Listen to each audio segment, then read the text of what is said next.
नमस्कार दोस्तों, मेरा नाम है आशुतोष और आप देख रहे हैं डायनामिक इम्पल्शन। आज के इस वीडियो में हम बात करेंगे 15 और 16 मई 2022 के करंट अफेयर्स के और ज्ञान को कभी भी छोड़ना नहीं चाहिए, इसलिए वीडियो को अंत तक अवश्य देखिएगा।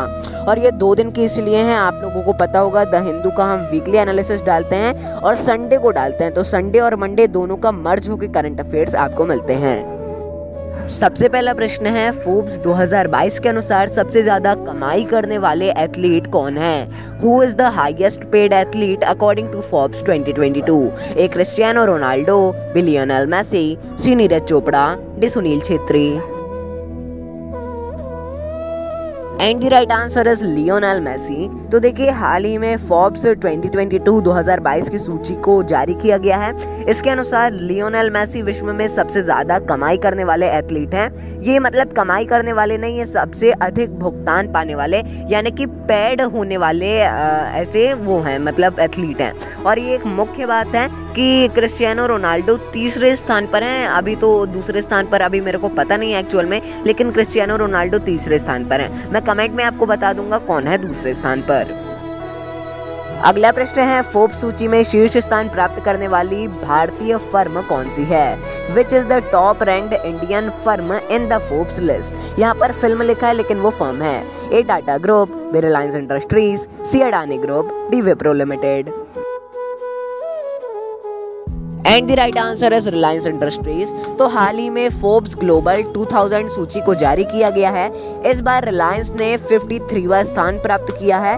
और देखिए, 53वां स्थान प्राप्त करके अब आप बोलेंगे शीर्ष स्थान कैसे है, तो मतलब इसके पहले जो भी फर्म्स हैं वो उसमें से कोई भी कंपनी भारतीय नहीं है, बाकी दूसरे देशों की है।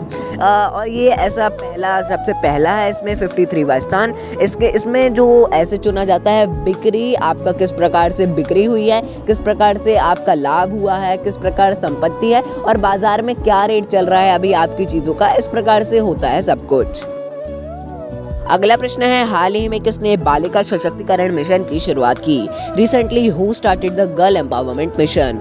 ए NTPC, B DRDO, C NCPCR, D NWC.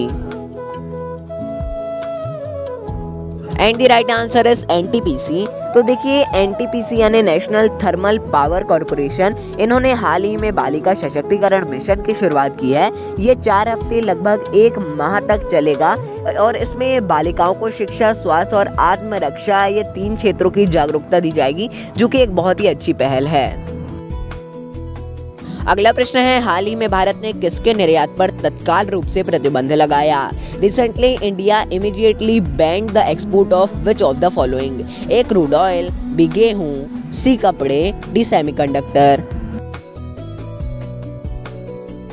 And the right answer is gehun. तो हाल ही में भारत सरकार ने गेहूं के निर्यात पर तत्काल प्रभाव से प्रतिबंध लगाया है। देखिए, इसका एक बहुत ही बड़ा कारण है क्योंकि पूरे विश्व में रूस और यूक्रेन युद्ध के कारण गेहूं की कमी है। अब आप बोलेंगे तो ये तो अच्छी बात है, गेहूं की कमी है तो अपन दे सकते हैं, लेकिन यदि अपन देंगे तो एक बार और ऐसा हो चुका है, मतलब अभी तो मेरे को एग्जैक्ट नहीं पता है, लेकिन एक बार और हो चुका है ऐसा। तब ऐसा अपन ने किया था, एक वो देखते हुए कि हाँ जितना एक्सपोर्ट हो रहा है उतना करिए, लेकिन भारत में फिर कमी हो गई थी गेहूं की। ऐसा ना हो इसलिए अभी तो तत्काल प्रभाव से प्रतिबंध लगा दिया गया है। अगला प्रश्न है, हाल ही में कहां पर पहली बार पौधे को उगाया गया? Where the plant grown for the first time recently? A चांद, बी मंगल, सी शुक्र, डी उपरोक्त कोई नहीं।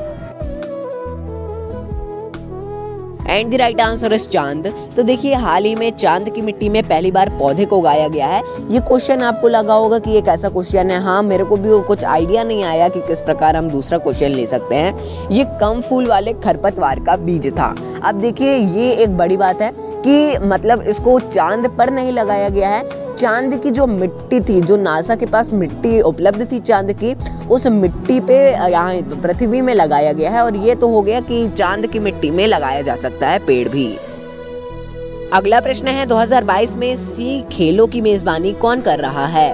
Who is hosting the sea games in 2022? A Singapore, B Thailand, C Vietnam, D चीन। And the right answer is Vietnam. तो Vietnam के द्वारा सी खेलों को 2021 में आयोजित किया जाना था, लेकिन कोविड-19 के कारण इसे स्थगित कर दिया गया था और अब इसे मई में आयोजित किया जाना है वियतनाम के द्वारा। देखिए, इन्हें हर 2 साल में आयोजित किया जाता है। अब 2021 में था, तो अब 2023 में इसकी मेजबानी कंबोडिया के द्वारा की जाएगी। इसका फुल फॉर्म होता है साउथ ईस्ट एशियन गेम्स। इसको हमेशा याद रखिएगा। अगला प्रश्न है, प्रत्येक वर्ष 16 मई को कौन सा दिवस मनाया जाता है?